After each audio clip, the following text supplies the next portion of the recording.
அஸ்ஸலாமு அலைக்கும் வரஹ்மத்துல்லாஹி தஆலா வபரகாத்துஹு. அல்ஹம்துலில்லாஹி ரப்பில் ஆலமீன் வஸ்ஸலாத்து வஸ்ஸலாமு அலா ரசூலிஹில் கரீம். அம்மா பாத்.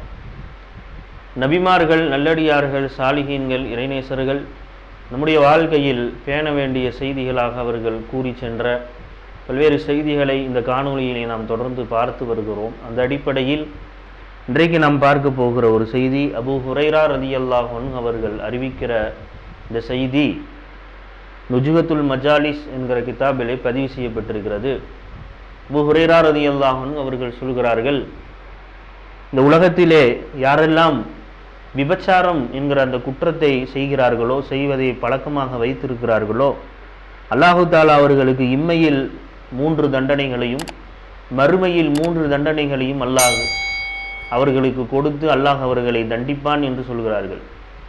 விபச்சாரம் என்பது இந்த மார்க்கத்திலே முழுக்க தடை செய்யப்பட்டிருக்கிற ஒரு காரியம்.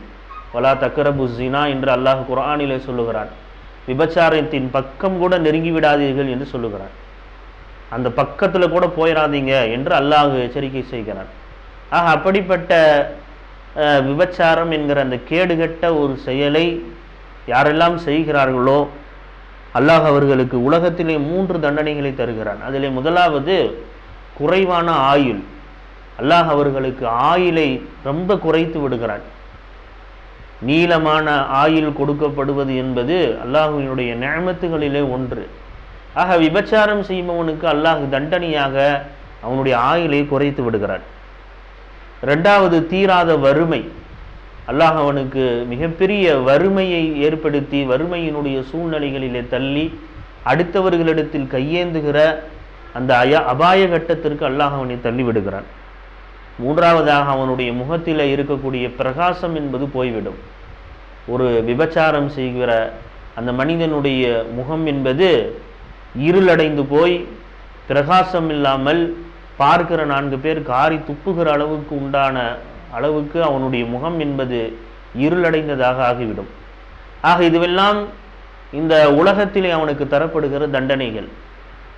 மறுமை நாளில், கியாமத்துடைய நாளில் தரப்படுகிற தண்டனைகளில் முதலாவது அல்லாஹ்வினுடைய கோபத்திற்கு அவன் ஆளாகுவான். அல்லாஹ்வினுடைய மிக கடுமையான கோபத்திற்கு அவன் ஆளாக்கப்படுவான். 2வது அவனிடத்திலே கடினமான கேள்வி கணக்குகள் கேட்கப்படும். கியாமத்துடைய நாளில் ஒரு மனிதனிடத்தில் கடினமான கேள்வி கணக்கு கேட்கப்படுவது என்பது அவனுக்கு ஏற்பட்டிருக்கிற மிகப்பெரிய முசீபத். ஆக விபச்சாரம் செய்பவனுக்கு அது கடினமான கேள்வி கணக்குகள் உண்டு. கடைசியாக அல்லாஹ் அவனை நிரந்தரமான நரகவாதியாக அல்லாஹ் ஆக்கிவிடுவான். யாரெல்லாம் விபச்சாரம் செய்கிறார்களோ, மனைவியிடத்தில் நியாயம் இல்லாமல், மனைவியிடத்தில் நீதம் இல்லாமல், பிற பெண்களோடு தவறான முறையில் யாரெல்லாம் தொடர்பில் இருக்கிறார்களோ அல்லாஹ் அவர்களுக்கு நிரந்தர நரகமாக ஆக்கிவிடுவான். ஆக இந்த எல்லா முசீபத்துகளிலிருந்தும் அல்லாஹ் நம் சமுதாயத்தை பாதுகாப்பானாக.